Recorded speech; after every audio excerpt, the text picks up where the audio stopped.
jika ada komitmen dari pemerintah, itu yang kita mau minta, sehingga implementasi itu pasti bisa kita rasakan. Sebagus apapun perdanya nanti, kalau kita kembalikan ke pemerintah tidak ada komitmen untuk itu, sesuatu itu akan sia-sia. betul sia-sia.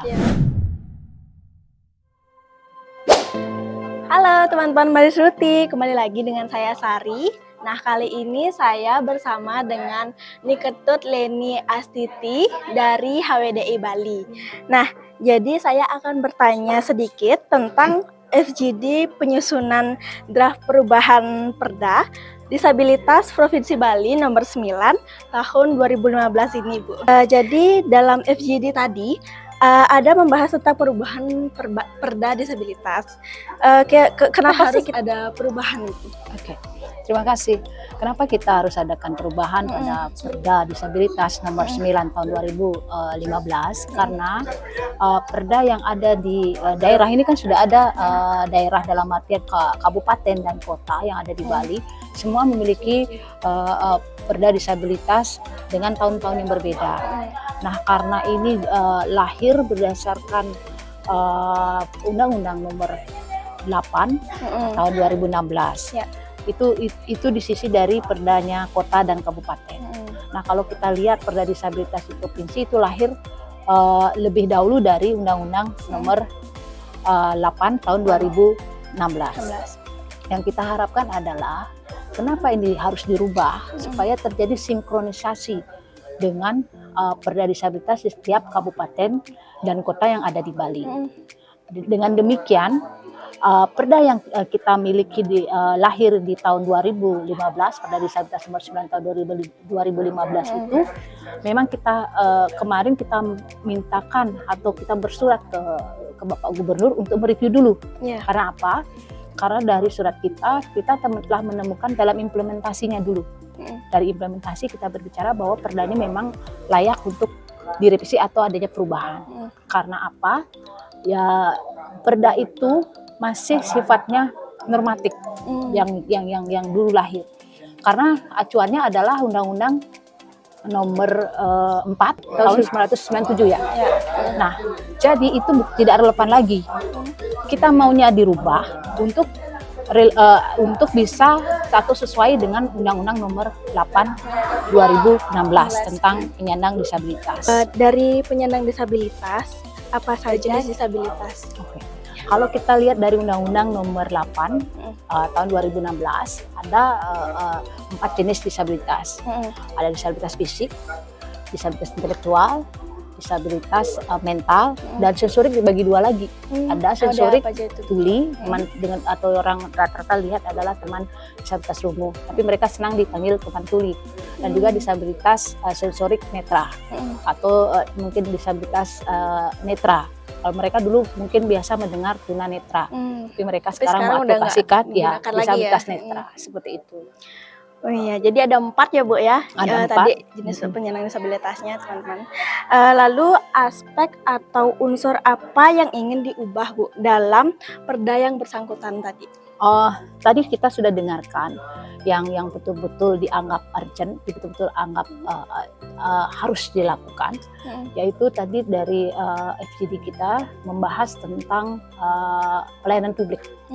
Nah, pelayanan publik itu mencakup semua aspek seperti pelayanan kesehatan, pelayanan informasi, informatika, pelayanan dalam bidang pendidikan juga.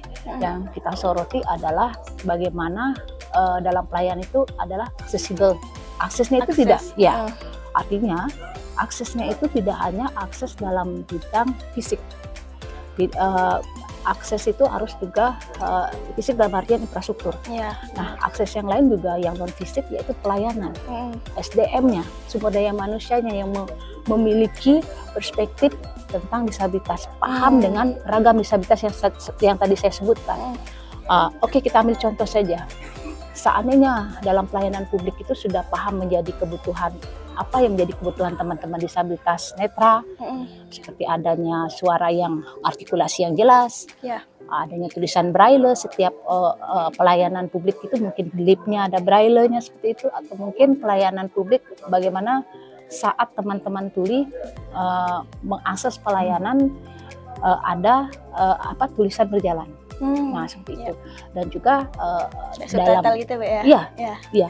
Di samping itu juga teman tuli juga di saat diladeni mereka bisa dipenuhi apa yang menjadi kebutuhan. Salah satu bukan pemakaian masker itu juga menghambat sebenarnya, gitu. menghambat informasi dengan teman-teman disabilitas tuli, karena mereka harus membaca gestur dari mimik betul. Mimik Ya, standar nih dari pelayanan publik itu adalah bagaimana dalam bidang-bidangnya masing-masing dia paham mungkin namanya dalam bahasa isyarat seperti apa, keluhannya seperti apa kalau dalam kesehatan, atau mungkin dalam pelayanan yang lain. Kemarin kekerasan perempuan ya skupnya ya kekerasan perempuan, dipukul seperti itu dah.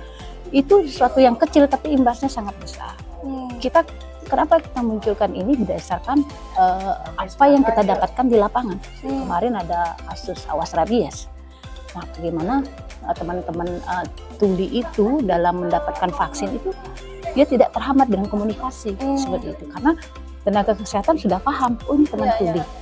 Berarti paling tidak ada skill mereka untuk bisa bahasa isyarat tentang nama dan keluhannya dia, kapan kejadian seperti itu. Tidak harus yang melebar jauh seperti itu. Nah, apa sih harapan Ibu Leni dalam implementasi perda ini nantinya?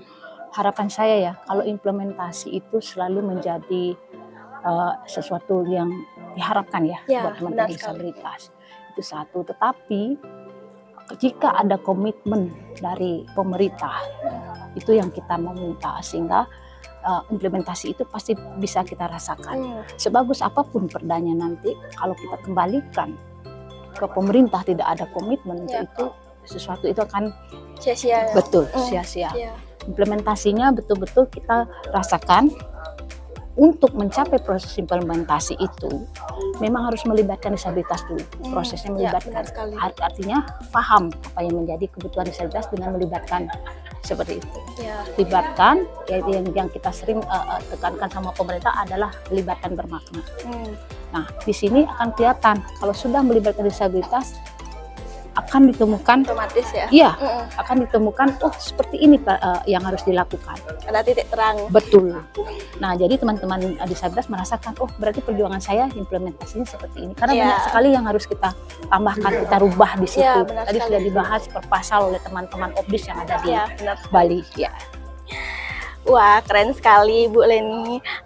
Baik, terima kasih Ibu Leni atas insight-insight yang telah diberikan kepada saya dan juga teman-teman Bali Suti yang saat ini sedang menonton. Teman-teman Bali Suti, itulah tadi bincang singkat terkait FGD penyusunan draft perubahan Perda Disabilitas Provinsi Bali nomor 9 tahun 2015. Semoga dengan adanya penyusunan draft ini akan memberikan perlindungan yang lebih baik bagi penyandang disabilitas di Provinsi Bali, serta mendorong inklusi dan kesetaraan dalam segala aspek.